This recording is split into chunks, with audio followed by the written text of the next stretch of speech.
War is immoral. Poverty is immoral. Racism is immoral. Police brutality is immoral. Oppression is immoral. Genocide is immoral. Imperialism is immoral. This country represents all those things. All those things. All those things. All those things.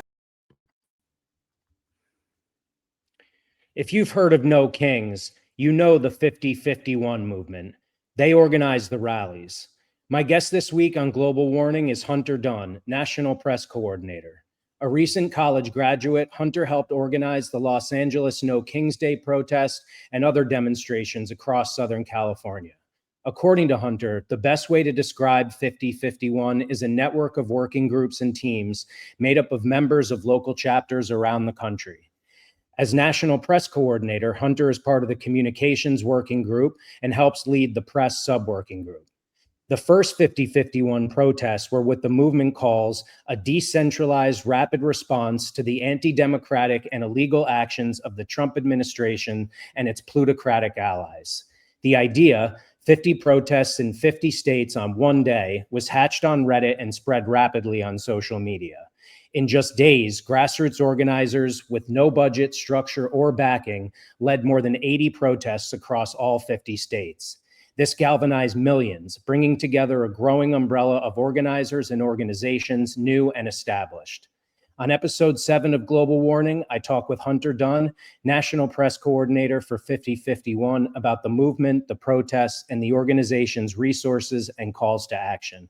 Hunter, let's start at the beginning.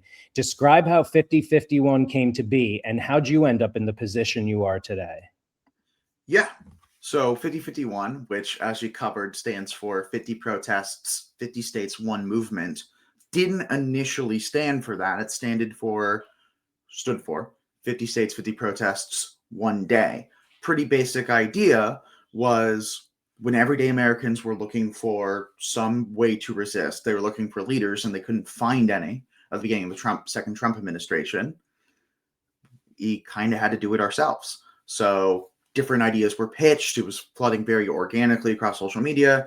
The one that won the day was, what if we all went to our state capitals on the same day, protesting with the same message? And that spread rapidly. Pretty soon, it escalated from just every state capital to major metropolitan areas around the country, because not everyone could make their state capital in places like California. And after our first day, where we had a couple hundred people in Los Angeles and somewhere between 20 and 50,000 around the country, it just took off from there. Me personally, I saw it on Instagram.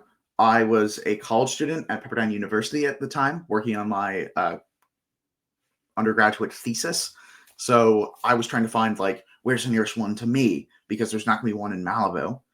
The answer was Los Angeles. So I reached out to like 2 people who were doing the organizing for it, offered to help, said, I have some experience in policy, some with press, but I'm willing to do literally anything to help out. What do you need?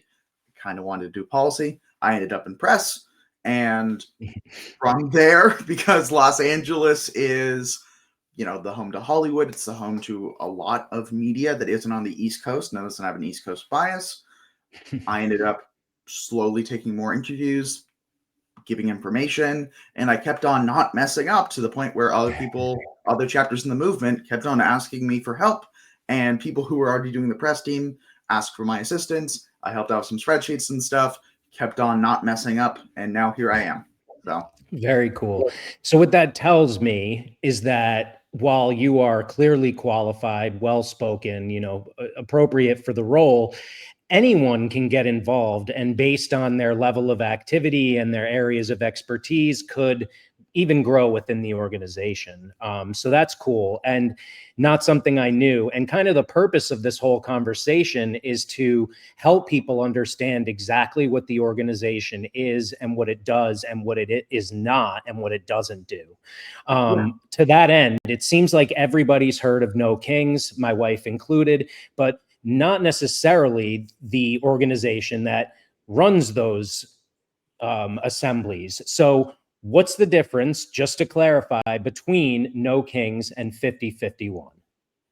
Well, 50-51 is one of the main partners in the No Kings Coalition and the No Kings Alliance. the No Kings Coalition being the group that organizes the No Kings protests, and No Kings Alliance being sort of a conglomerate of most of those organizations that have the legal ability to take part in other actions like economic pressure campaigns, standing in solidarity with striking workers with Starbucks, that kind of thing. So 5051 isn't the sole No Kings organizer by any means. There are, in some cases, over 200 members of the National No Kings Coalition, and probably thousands, if not tens of thousands, local organizations around the country and in other countries around the world. Our first event on Second No Kings kicking off in South Korea because of times. I believe it was the 17th for me, but it was their 18th, so it worked out. But yeah, so 5051 also participates in a number of other coalitions, demonstrations, mutual aid organizations, anti-ICE demonstrations, the whole gamut of like liberal and leftist organizing against the Trump regime and against the systems that back him. Cool. And that's the whole purpose of this show, is highlighting what we're seeing, the fascism, and what we're seeing in response or for preventative measures, whatever that might be. That's anti-fascism. That's the work that you're doing. And I appreciate the clarity, not only as to the role of 5051 in No Kings gatherings, but also in the spread of that movement across oceans and continents, as well as the other types of work that you guys do in addition to helping organize the No Kings rally. On a similar line, there's another group that's pretty active now, at least on social media, and that is General Strike US. For anyone who isn't clear, is there a relationship between 5051 and that organization in particular? Well, first off, most of our connections start at the local level. So speaking from a local perspective, there is a large number of 5051 chapters that are in some relationship with their local General Strike chapter. We haven't had much talks at the national level. I'd say to some degree our goals are aligned, and I'm supportive of what they're trying to do. But would love to see more open lines of communication there. But again, speaking locally, we're trying to make some connections with General Strike LA. And there's a lot of similarity and a lot of overlap between our movements, which is wonderful to hear, and also very, very funny because, as you know, every leftist organization is famous for infighting. So the stuff I see on Discord can often be very, very funny. So I appreciate that as well. That's funny. So I kind of knew something without knowing something. And maybe this kicks off the national conversation, but I think your answer was exactly what I wanted to hear, that it is being done at the local level. And that is something I really want to reiterate, that this is not just a massive umbrella organization that is disconnected from local organizations, local groups, local collectives doing the work, and that have been doing the work. And that was really important for me to know. Specific to a general strike, you mentioned that there is some crossing in ideology or in goals. Does 5051 have a stance on a general strike? I do not believe 5051 as an organization or movement has a direct stance on a general strike. I remember in the very early days, we almost had an anti-general strike stance. And part of what got me into press was me being like, why would we do that? Why would we have a stance like that? Like, what are we? And like working on the messaging and connecting some of those dots together, because very early on, we were very similar to General Strike and how we functioned. Since then, as we've expanded, as we've grown, I would say we're organized differently, but still decentralized in a different way than General Strike is. Although not being on the inside of the organization, I can't speak too much to how they're organized, but I am aware of some differences. On the other side of it, I think that we're heading towards a situation in 2028 or 2029 where Trump is going to try to keep power, or whoever replaces Trump is going to try to keep power. And there's going to need to be some sort of mass shutdown as part of the effort to get him out. And that's pretty similar to, although I would say in many cases goes further than a general strike does. Wow. Okay. I'd love to hear more about that. But before we do, you know, it's interesting, you know, you guys speaking about potentially going out of your way to make one of your stances being against a general strike and then demonstrating that progress. That's also a great lesson that, to purity test, especially when a group is young and, and just starting, isn't helpful, that people and organizations can grow and change. You do on the website speak to strategic boycotts. So to me, that you combine a number of strategic boycotts and add some other critical elements like, having media on your side and having mutual aid, you can actually perform a successful general strike, and perhaps even more, as you put it. So before we get into mutual aid specifically, the work that you guys do and how important that is to enabling any type of strike, what did you mean when you said it could go beyond that? Well, people have different conceptions of what a general strike is. Obviously, a lot of people seem to miss the importance of a mutual aid base to maintain a strike that has any sort of staying power. There's also a difference between general strike that includes labor and doesn't include labor. Of course, this is difficult because I believe the Taft-Hartley Act bans solidarity striking, which is the provision that causes an issue here for most labor organizations, where mass shutdown is somewhere in between Occupy, BLM, and Maidan in a lot of ways. It's difficult to talk about for a lot of reasons. A book I've been looking into and trying to understand its argument is, what's it called? No Shortcuts for Power: Organizing in the New Gilded Age. I might be misquoting that slightly, but that's a book that sort of talks about the mass shutdown strategy to a greater degree than I can get into on a singular podcast. So I'd recommend checking that out. Let me actually just double check the name of that. Yeah. Thank you. Very thoughtful response. Now, before we talk about whether we are prepared at this point or whether 5051 is looking to prepare for something like a general strike, let's talk about those mutual aid activities. Beyond the rallies, beyond the protests, beyond even who's holding the mic and the megaphone, what about the work in between? How is 5051 involved in, supporting the on-the-ground groups who've been doing this work and keeping communities and families together? Yeah. Also, the book is No Shortcuts: Organizing for Power in the New Gilded Age. I was close. But to answer your point on mutual aid is incredibly important to what 5051 is doing. You've probably heard that the anti-Trump resistance is a marathon, not a sprint. I kind of disagree, or at least I don't think that's the full picture. I'd argue it's more of a relay race. We have these mass mobilizations which build solidarity, bring millions of people together. I would argue have a clear impact on defending occupations, Trump's invasion of our cities. But the most important thing they do is recruitment and education. And that feeds into, by directing them to groups that are doing the work every day, week, month, and year, that feeds into the efforts those groups are doing, whether it's targeted demonstrations more tailored to their local community, things like anti-ICE actions, Tesla takedowns, Fox takedowns, mutual aid, as we discussed. And then that feeds right back into the mass mobilizations. And through that work, our movement, and I mean the anti-Trump movement, the anti-oligarchy movement, is building the momentum to take our country back. When it comes to mutual aid specifically, though, there's a lot of work that 5051's been doing. Our most notable effort from a media standpoint would probably be April 19th, where I had to basically go on a media tour explaining what mutual aid was and what days of action that weren't days of protest were, which was a lot and very difficult to do. You did that. Very frustrating.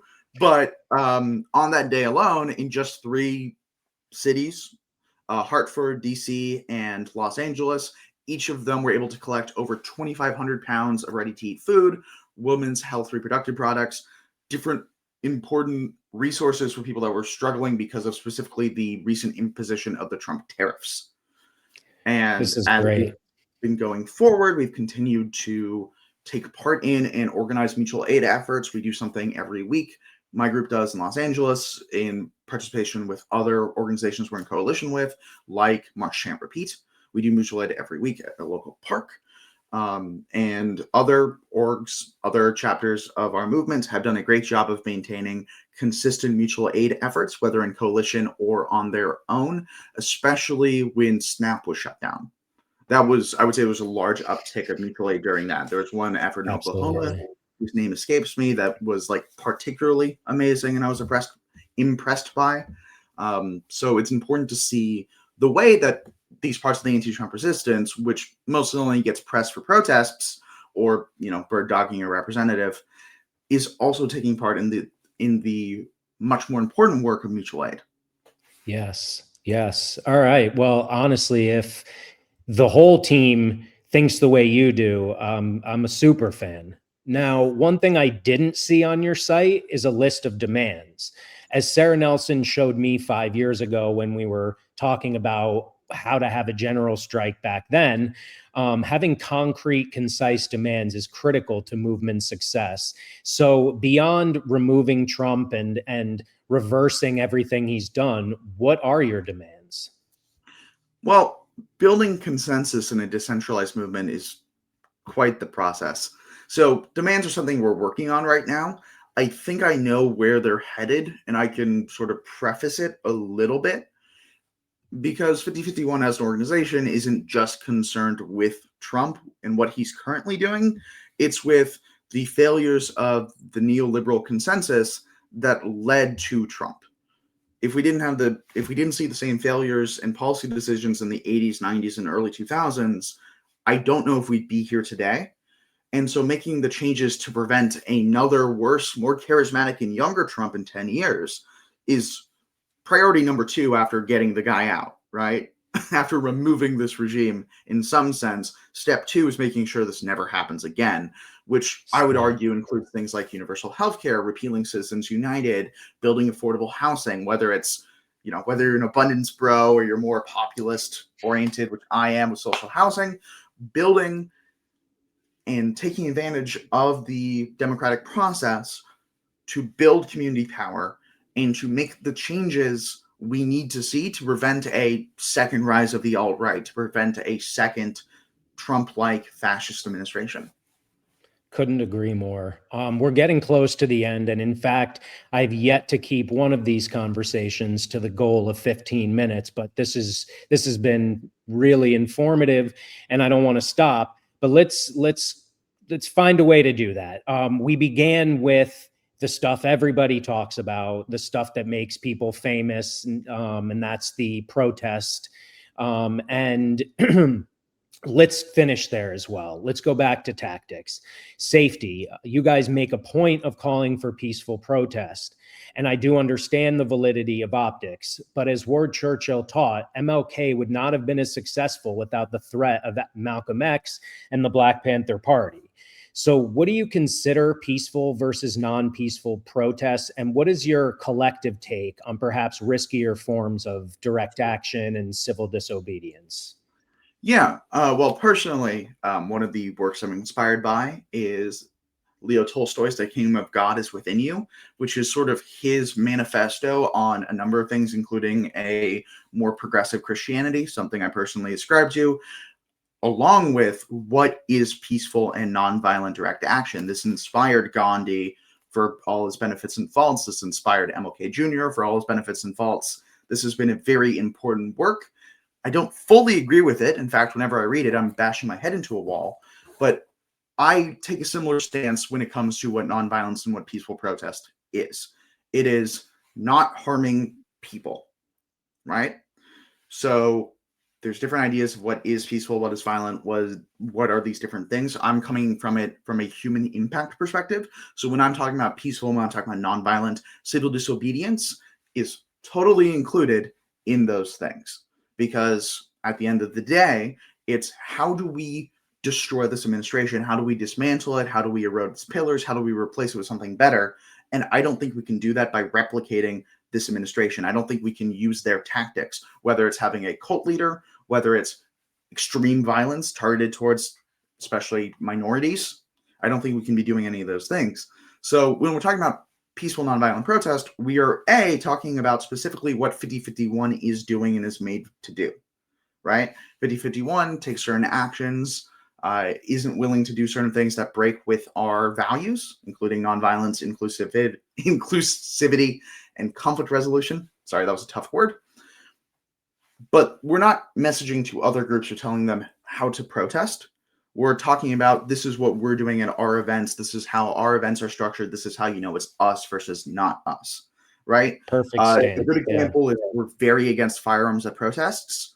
And that's very important because we're doing mass mobilizations, their education and recruitment, right? And building solidarity. You don't need a gun for any of those things. Having a gun there just makes it less safe for everyone. But that isn't to say that there isn't a room for liberal or left pro-gun organizations to do the work that they do. For example, teaching people how to defend themselves, going to shooting ranges, those types of things. 5051 doesn't do that, but we're not trying to tell other groups not to do that. We're just saying this is what we're focused on. We're trying to narrow our scope.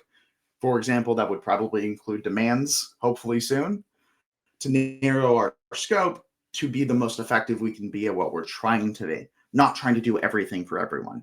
There's other groups that can handle this side of the resistance, this side of educating people, this side of preparing people for what might be coming. That's not what we're about. Brilliant. Thoughtful response and smart strategy from at an organizational level as well. And something that I think a lot of the leftists who do that purity testing can and should really take to heart. And that is, you're not telling other people how to protest.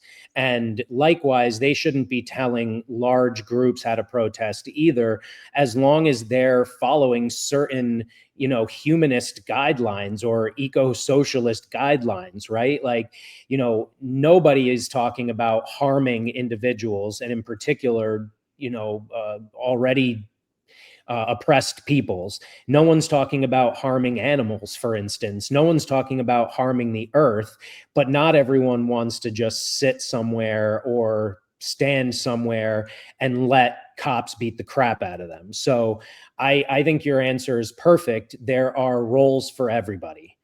Anything else you want to add before we close it out? Yeah, just on that point, the just standing there while the cops beat you is interesting, right? And I think we want to I want to dig into that a little bit before we leave, because there is a very important, powerful element to nonviolence, which includes, for lack of a better term, turning the other cheek, right? In the face of extreme oppression and violence, instead of resorting to violence in self-defense, to continue marching forward, taking the blows as they come, and showing the entire world which side is on the side of good and right? Not giving the right-wing media apparatus the chance to portray you as something you're not.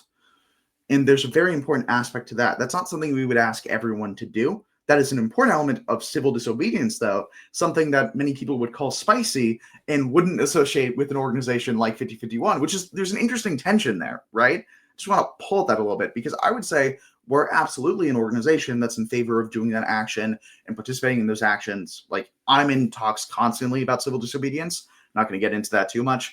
But in Los Angeles, none of our marches or rallies or protests are permitted in any way, shape, or form.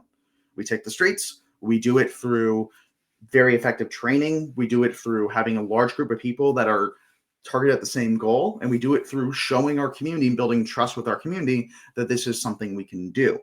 When we started, we did permit, but we don't do that anymore after discussions with other members of our community, after watching the way that the LAPD would use information they got, even though we weren't interfacing with them directly, to harm marginalized communities and harm protesters. They're actually worse to groups that permit than groups that don't, because they know less information about those non-permitted protests. So that's, again, that's not what you would picture 5051 as, or a No Kings organization as, but it's an important part of what we do, at least in the chapters that I'm a part of, because that civil disobedience is an important facet of this resistance. Yeah. Well, I would say that anyone who, finds themselves aligned with me typically, or is a fan of my music or my journalism, I would say that if you weren't supporting 5051 before this conversation. You probably are now. Thank you, Hunter. Informative and inspiring. If you're listening, learn more at 5050.1. If you've enjoyed this edition of Global Warning, be sure to like, comment, and share. Check out the first 6 episodes, subscribe, and for exclusive extras, become an official member. Episode Global Warning 7 has been sponsored by Zevo Life Superfood, Good Feels Cannabis Seltzer, and Shimmerwood CBD-infused seltzers. Only the good stuff. Exclusive discounts using code WARNING, link in video description. Stay tuned for episode 8. Thanks again, Hunter. Keep it up. Excellent work. Great talking to you. War is immoral. Poverty is immoral. Racism is immoral. Police brutality is immoral. Oppression is immoral. Genocide is immoral. Imperialism is immoral.